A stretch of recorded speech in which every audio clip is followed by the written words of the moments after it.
Good evening. Let's let a few people get in. Yeah. Episode 13. Lucky 13. Yeah. Lucky 13.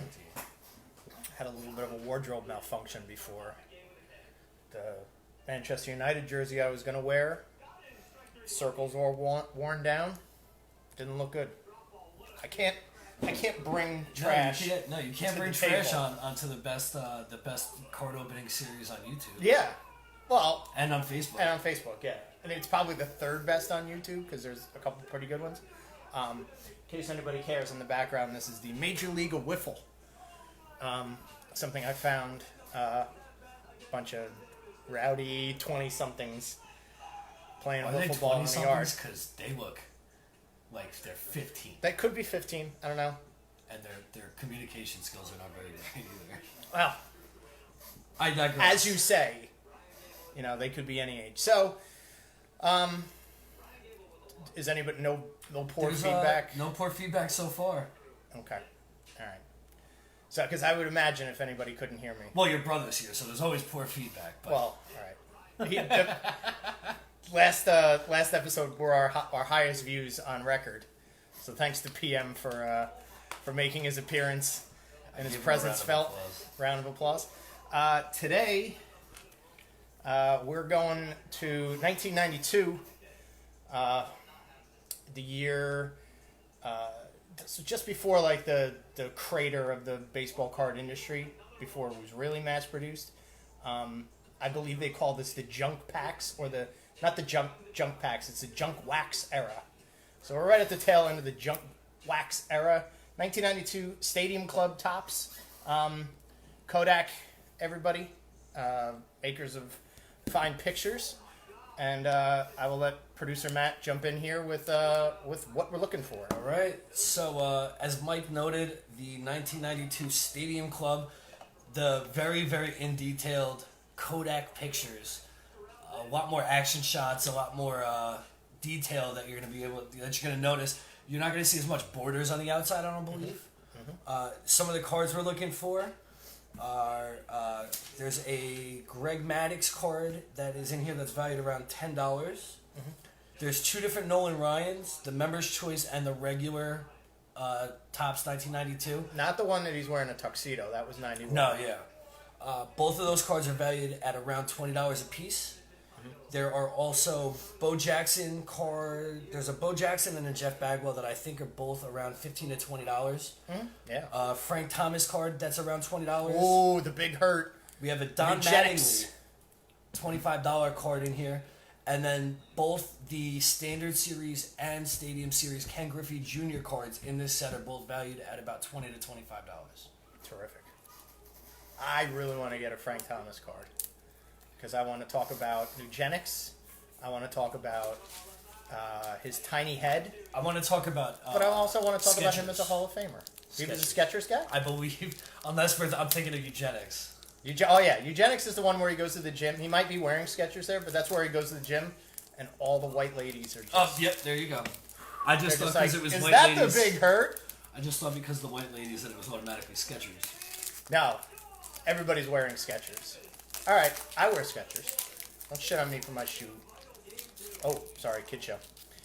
Anyway... Somebody just noted before you said that it was a kid show. Kid show. Yeah, this is a real tight pack. So, got some guys stuck together. Look at this.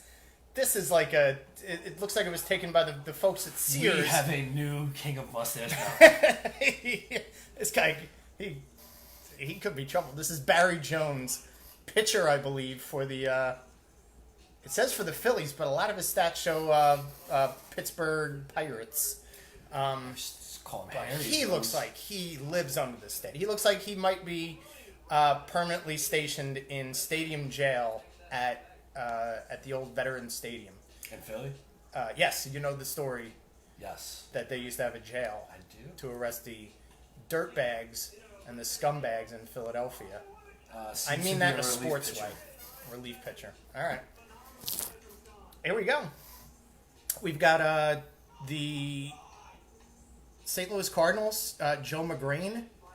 Yes, Joe McGrain is also a pitcher.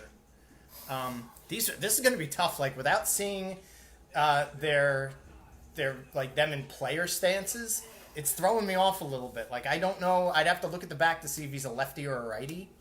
I'm pretty sure. Wow, he's a lefty. But look at that. Look at that picture. Yeah. Oh, he's a young, handsome man on the back there. It also would have been great for a height check, but yeah, we'll save it. These 6'6". 6'6". I want to get an action shot before we pull the height check. Tall boy. All right, here we go. We've got Baltimore Orioles pitcher Dennis Rasmussen. Once again, Yankee fans, a former Yankee on the books for us. You know, for his time. I think this was probably tail end of playing career or tail end of relevance. Maybe was close to 10 years in the league at this point. Might have traveled around a little bit more, but he had a few decent seasons.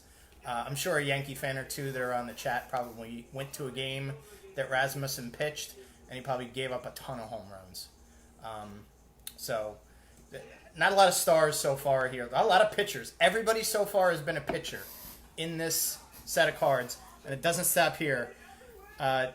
Giants pitcher Scott Gereltz. We might have to make a whole separate category of mustache mountains. This is a prime lot of time mustaches. A lot of uncle and dad faces coming out of this pack. Scott Gereltz, you're pointing something out. What am I looking for? Oh, you got to show everybody at home. Big old spectacles on Scott Gereltz. I mean, he must have had LASIK surgery or got some nice contact lenses before his Sears Photoshop. That looks like somebody's father on Christmas Day. Yeah, sitting in the recliner. Yeah. He's getting ready to put all your garbage toys together. Throw out all the wrapping paper. Here's the first non-pitcher of the pack. We've got Chris Gwynn, outfielder for the Kansas City Royals at this time. Was a prospect when he came up. Is the younger brother of Tony Gwynn. Never quite as dynamic or noteworthy as the legend, rest in peace, Tony Gwynn is. Started his career as a Dodger. He was a Dodger, yeah. And there wasn't enough data on his major league stats to put his hitting chart. All right.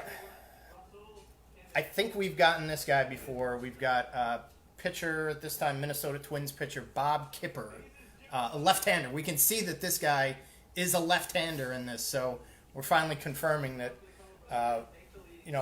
what some of these guys do. Again, starting pitcher. Do we want to go with a height check for Bob Kipper? No, you don't. No. Oh, I want a good one.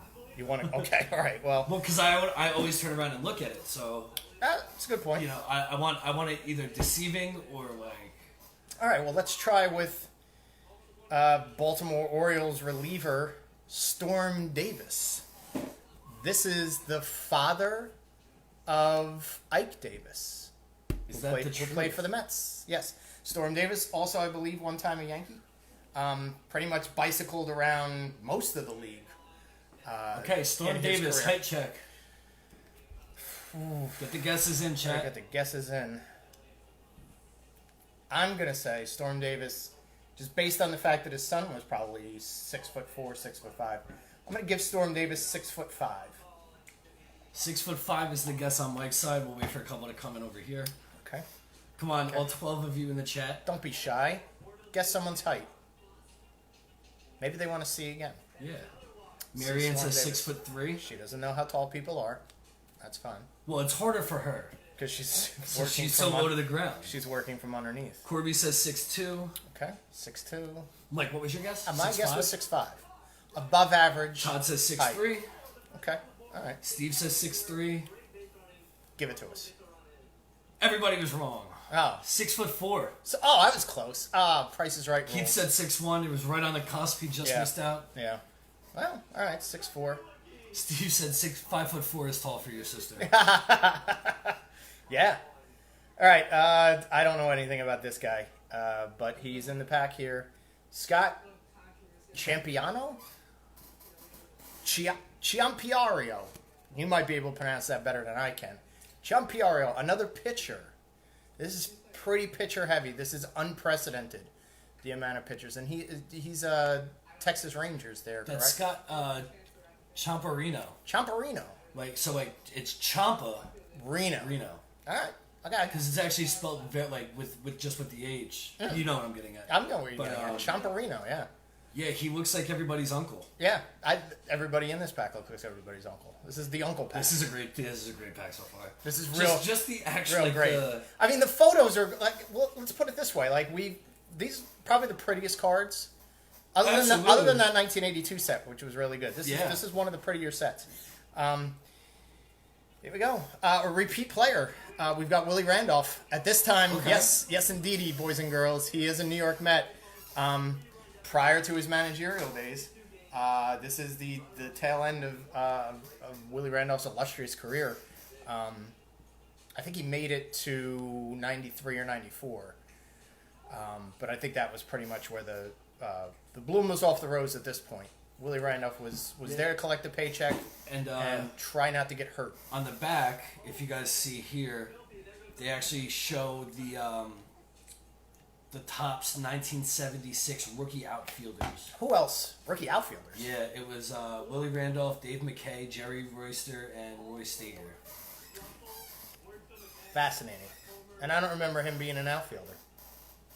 The more you learn. Pittsburgh Pirate outfielder, I think, too. So, very nice. Willie Randolph. Good to see you.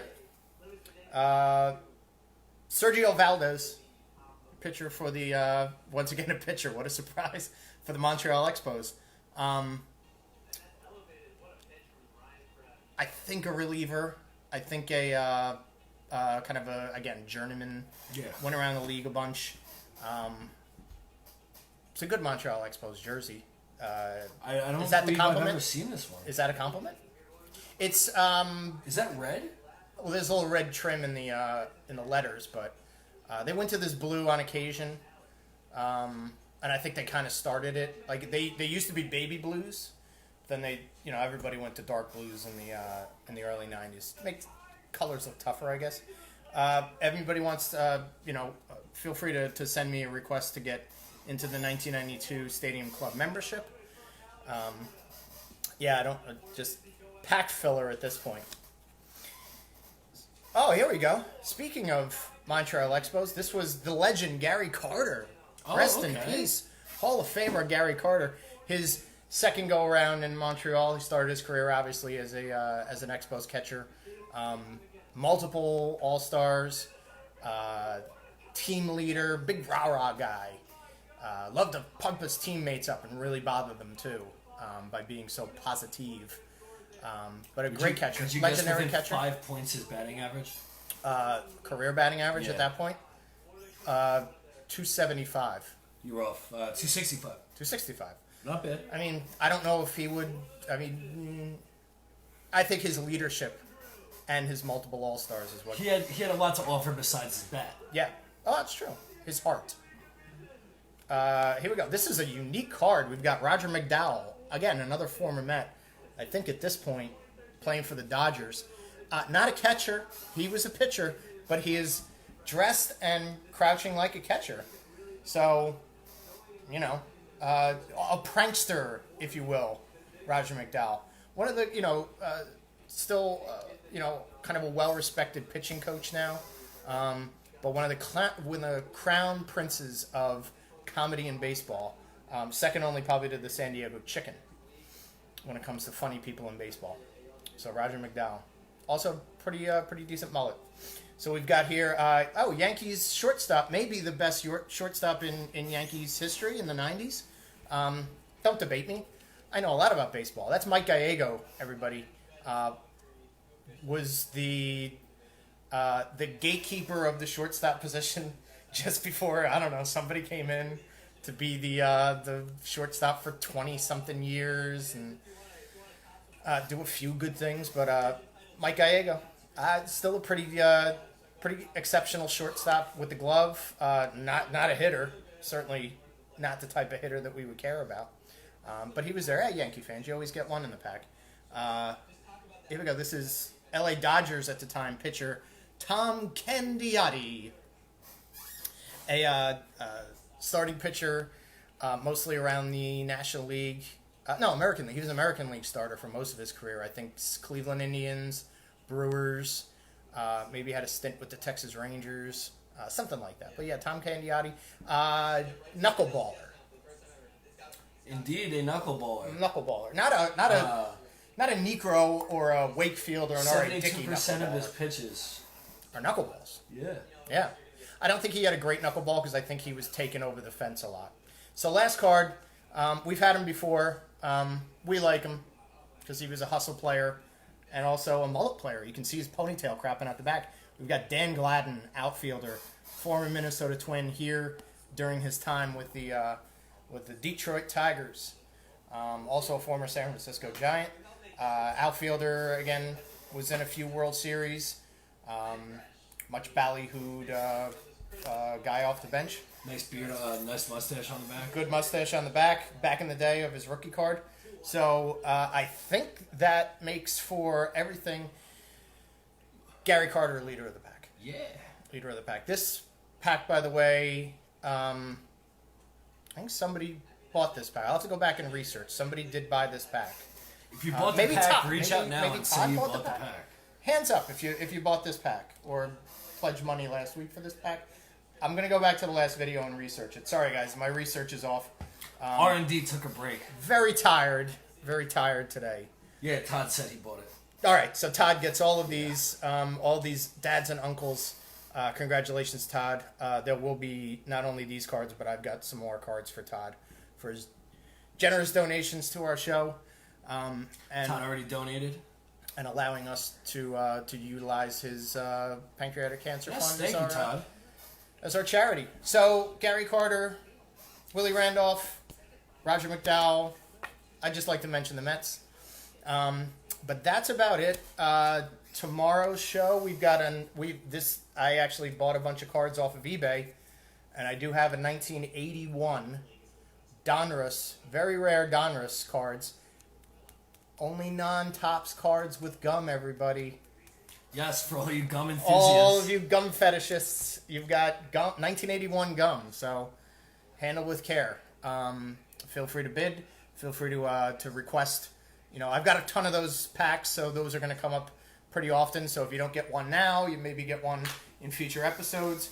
We might be doing back-to-back episodes in a week with those because the stack is running out. I am getting more, so don't worry about it. I also encourage anybody, if they've got packs of cards, feel free to give me a shout. Let me know. I'll tell you where to send them or where to drop them off. Or we'll meet at a secret location and exchange Or we'll meet cards. at a bar that we could go to on June 15th. That's a possibility. We're keeping our fingers crossed that New Jersey has their act together here. So that's a show. Once again for producer Matt, for the kids from the Major League Wiffle or Minor League Wiffle organization. Congratulations to them for doing something. To the Tiny Young Bucks, Matt and Nick Jackson. And as always, our very robust and powerful leader, the great Muta. We will see you all tomorrow. And goodbye and good night. Bang.